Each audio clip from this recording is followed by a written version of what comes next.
Welcome to Dance to Heal. I'm your host, Jenny C. Cohen. Join me as I share stories of how dance and movement can bring healing in a way that is safe and tailored to your life. I'm a cancer survivor, mother of two, and an award-winning performer who found that movement was vital to my recovery. I created Dance to Heal Wellness and also authored the best-selling book, Outside in Recovery, Dancing My Way Back to Myself After Breast Cancer. I will bring new techniques to help you on your dance journey and healing path. Are you ready to move? Dance to Heal starts now. Lauren Elise Peterson, MSBC-DMT, is a board-certified dance movement therapist who specializes in working with trauma, eating disorders, and body image. Lauren also works with other clinicians to help them learn to cope with vicarious trauma from working in a helping profession. So without further ado, it is my absolute pleasure, oh my gosh, to introduce you to Lauren.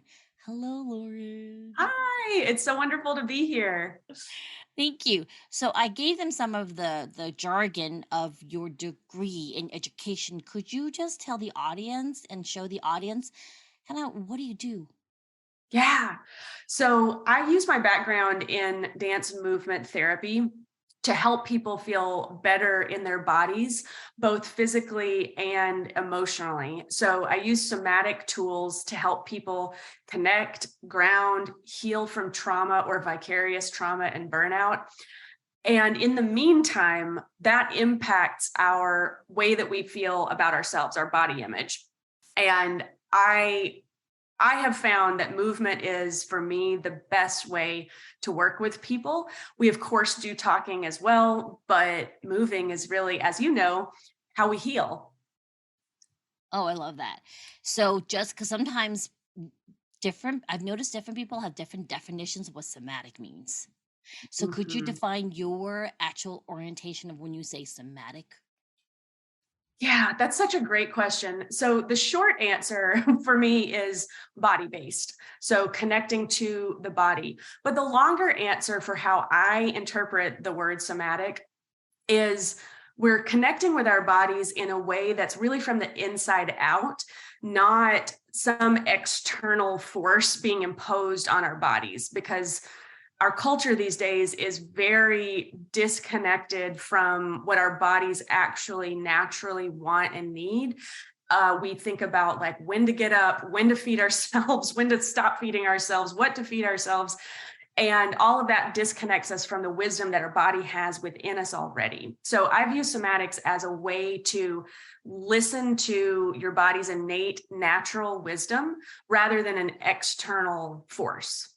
Oh, I love that. I love that. I remember when there's a professor of dance at Boulder by the name of Donna Mejia, right? And I Yeah. remember her being one of the first people in actual lecture to say, your body is is basically a sentient being just trying to serve you to the best of its ability. And yet we don't reciprocate. We forget to tune in. What does your body need versus us saying, well, I think I need to lose weight. So body, you will do that. And the body's like, I'm trying, but Right. Exactly. Yeah. I think that's a beautiful way to look at it. And it's so different from the way many aspects of our culture looks at our bodies. Our bodies are something that we're supposed to manipulate and turn into something that we can put on Instagram. So I knew. I mean, I've run into people who are trying to heal and they say no to dance. And yet mm, I asked them, we were talking about this before I hit the record button, right? That no, I won't dance. Do you listen to music? Occasionally. Do you move to your favorite song? Yes. Okay, you've been dancing. right. And that's okay. I'm not saying that I'd be like, aha, it's more like, yay, you've been dancing already. Yeah.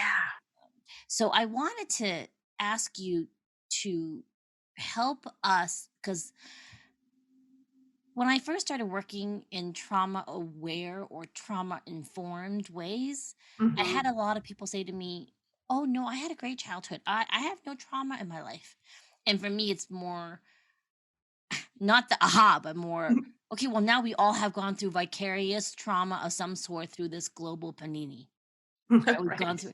Like the global panini has happened, so it is even the playing field. We've all suffered in one way or the other. And I'm even hearing from colleagues in life coaching that there are clients who have no trauma, yet they're just done peopling. They just don't want to be out, or there's so much stress for them to be near people. Yeah. And what are some suggestions you could give us generally in how to manage this burnout? Yeah. And also vicarious trauma. Yeah. It's such a tricky conversation because I do think there's a growing understanding of what trauma is, but it's still, for many people, the default is a very specific form of a PTSD reaction, like from combat, maybe. That's for a while what we saw on, the screens of Hollywood projected to us. But actually, at this stage, like you've said, we've all been through something that most people would call a global trauma. When something is that pervasive for so long, where we have to, in our nervous system, get used to figuring out what's safe, what's not, there's an automatic hypervigilance that comes with that. And even if you have never experienced any trauma, quote unquote, in your life, which I would argue because I think a lot of people don't know what can be trauma. But even if someone believes that they haven't, what ends up happening from that constant state of hypervigilance, like what we just went through around the globe, it does something to our nervous system that then acts on every other time that we have had to be hypervigilant or on guard, maybe trying to predict a caregiver's moves when we were a kid because we needed to stay safe, and maybe they were really unstable and we didn't know whether we were safe or not because we were a child. So that activated something within us that we might not even cognitively understand, because it might have been from so far back that it's only held in the body and not up in the logic and cognitive process of the mind. So that's why I find movement to be the most effective way to really help people work through trauma. That being said, you want to be with someone who's going to be aware of what trauma responses are and how to kindly work with your body and your nervous system.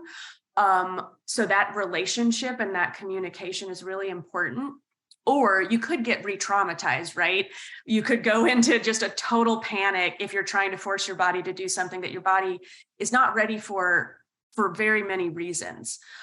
So my first tip would be finding a way where you can feel safe moving. And we can talk more about what that might look like, but also to begin that somatic practice of starting to check in and listen to what actually feels okay with me. What does it feel like when I am not panicky, in a state of fight or flight, just totally disconnected and frozen? What does that actually feel like in my body? Oh, and I that's love that. Long process. I know. So don't worry, audience that's watching us and or listening, right? We're going to get to how you can get in touch with Lauren if you want that one-on-one. She's also starting a really cool program in the fall that you may want to have some information on and just be on her email list, okay? I want to address this definition of trauma. Like, what I've discovered is any time in your past where you felt powerless, and then you had to come up with some form of script in your head to feel empowered, even if it meant you had to make a judgment on yourself. So most children, right? We're not born with power. Most of us, we're nonverbal. We have to depend on adults to take care of us.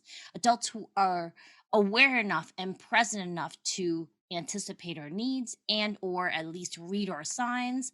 So I'm sorry, but you've all been a baby. You've had some form of this trauma or this powerlessness where you had to come up with some type of subconscious understanding of why is this happening? Why am I still in my dirty diaper for 7 hours? Or why have you not figured out my tummy hurts? Yeah. And we had to come up with this because of the NLP approach that I use. It's taking away that unconscious script that was useful to us at that time, and redirecting it, because everyone's coming to this realization that our mind is super, super powerful. Yeah. And we really need to find ways to understand there's an unconscious underlying Yeah. feedback loop and decision making that's quicker than our conscious mind is even aware of, right? Yeah. And I really love the fact that you were talking about how our bodies hold all of the memories of trauma. It really does. There's so many research now going on, and similar to what we were saying about the body being a sentient being, right? Yeah.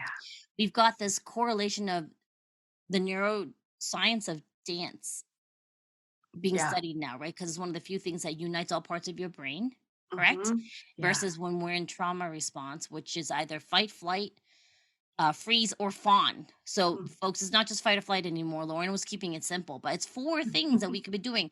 So if you're in fawn, people are like, what's fawn? Well, fawn is when you're like yesing someone, even though you don't want to be there and you don't agree. That is a trauma response, y'all, where you're like people pleasing just to not be in danger anymore. Correct, Lauren? Yeah, that kind of things. And I love how you were talking about the body, similar to the book, The Body Keeps Score. You want to be with someone who's informed. Like, how do we know that? Like, how do we know? Because sometimes, like you said, to move or to put someone else in control of telling us what to do in a movement type class can bring that on. We always talk about teachers of movement in any way will be like, well, I've heard conversations where it's like, well, they're acting like I'm their mother, or right, or she's not my mother, or why does she let me down? You know, my mother let me down, and I regarded this teacher like my mother. You know, what are some just simple 2 or 3 things that a person new to movement can be aware of trying movement, especially, and also how would they have an idea of this teacher being more of a trauma-informed movement instructor? Yeah. You know, that's such a great question. And I think one of the things that stands out to me is that teacher's ability to communicate and get consent.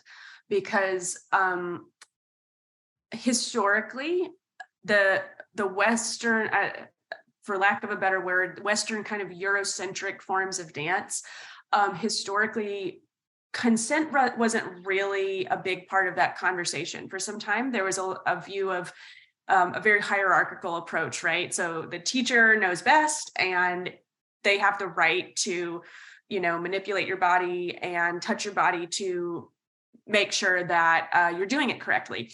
And sometimes that's a safety concern. They're trying to make sure that they keep you physically safe. However, when you go in, especially as someone later in life who maybe doesn't consider themselves a dancer or a mover, you're really vulnerable, right? You're bringing your body and all of your body's stories into the room. And so the first thing that I look for is if the teacher communicates with me before engaging with something like touch or asks for permission. And there's ways that can be nuanced because sometimes it's verbal. Sometimes you might be able to tell that they are respecting you by their nonverbal presence. But definitely, if they're able to communicate what they're about to do and check in with you first, that's a really good sign. That's a green flag for me when I go for myself into a dance class or a movement class of any kind. A couple of other things would be, as you think about that hierarchical model that's really pervasive in many forms of education in the States, at least, a really great green flag for me is when the teacher gives me permission to listen to my own experience and my own body. Because as much as that teacher in many ways is acting as the expert and the authority, that teacher is not the expert or authority on me and what I need.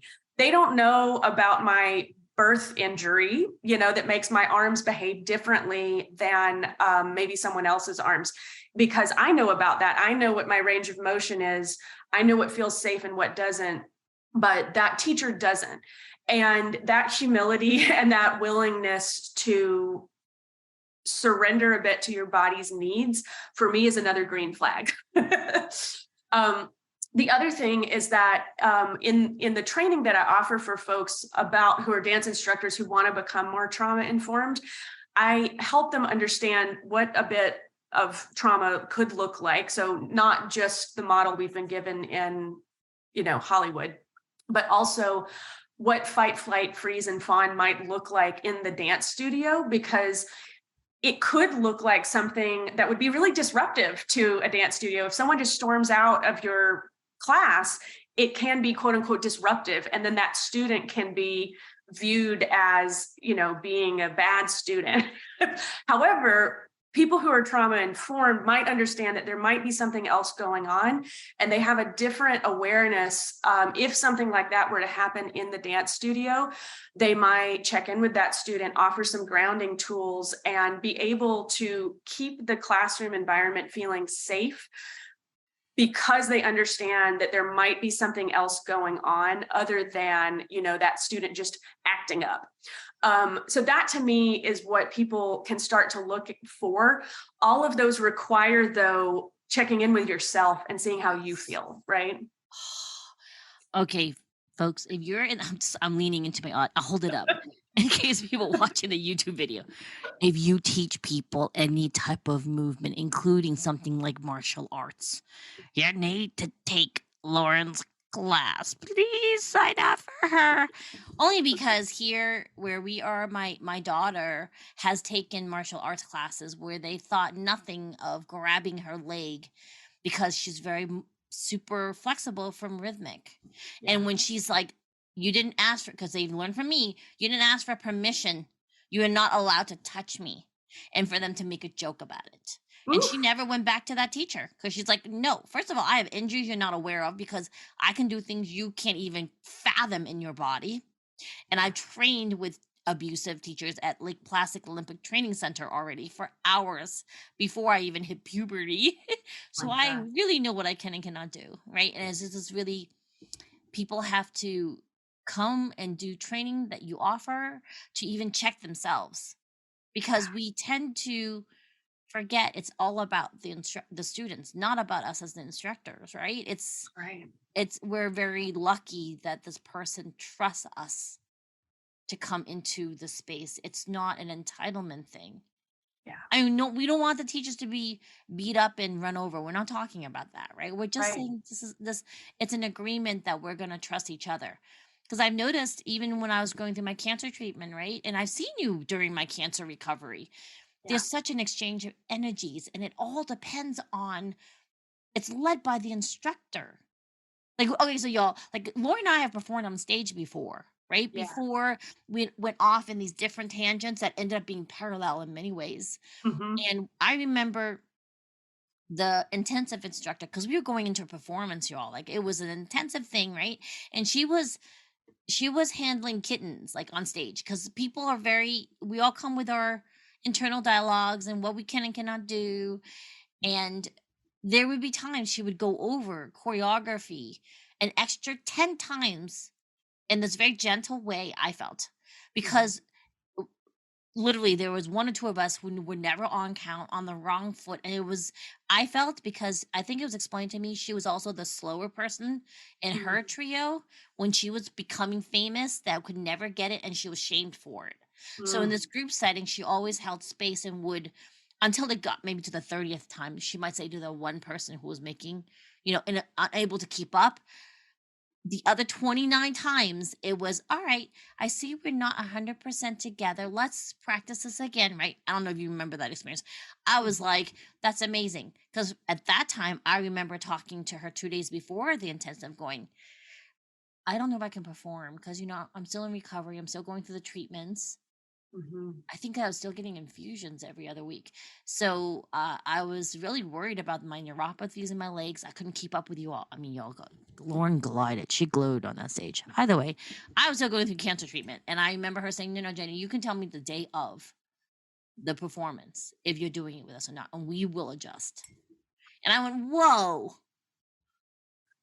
Right? Because I've been in other situations, notice how I'm keeping it nameless, right? Where the teacher was not just elitist and ableist, but she also empowered her students who were not in any way trained in pedagogy to make decisions on who was performing on stage and who was not. Yeah. Lauren. Yeah. Yeah, A definitely. contrast, right? Big contrast. Yeah.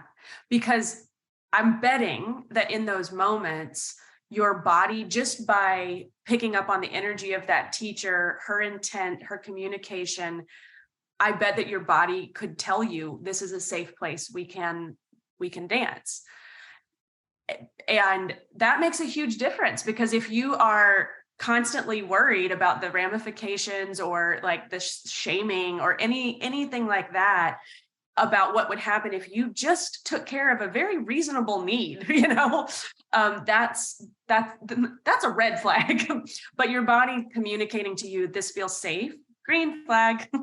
Yes, I love that, Lauren. I was just at an intensive with someone who is an American living in Cairo, Egypt, coming back to LA to teach more Egyptian-based stylizations. And I loved how she started the whole thing. Ready? So it's permeating from that very first Donna Mahia wave, I feel, right? Where she literally, this instructor in LA was like, look, I'm going to teach you some moves. Understand this dance form is actually improvisation. There's no such thing as choreography.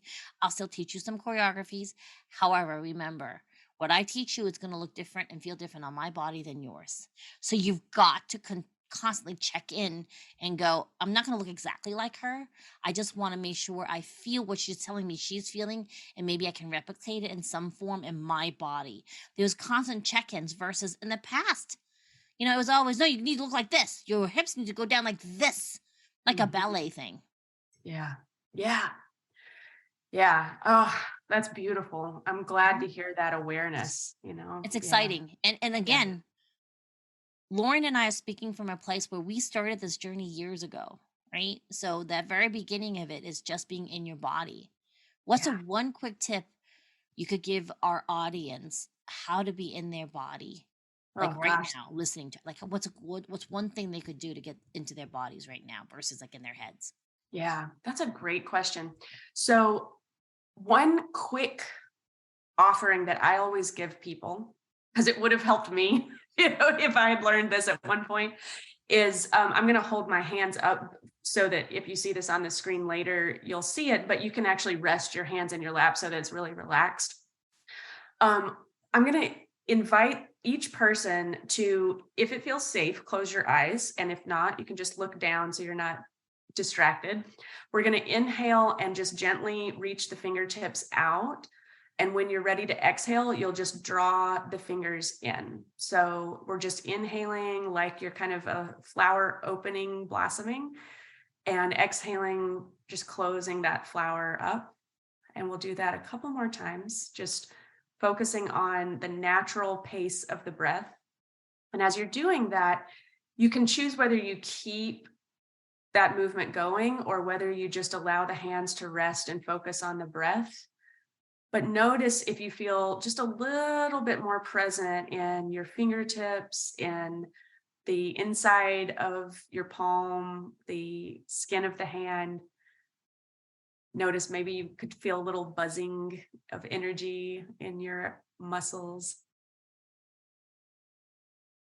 And then you can just kind of take that awareness, whatever you've discovered, and shift it around to different parts of the body, maybe going up the arms into the torso, and just noticing what you find with a non-judgmental lens. So curiosity.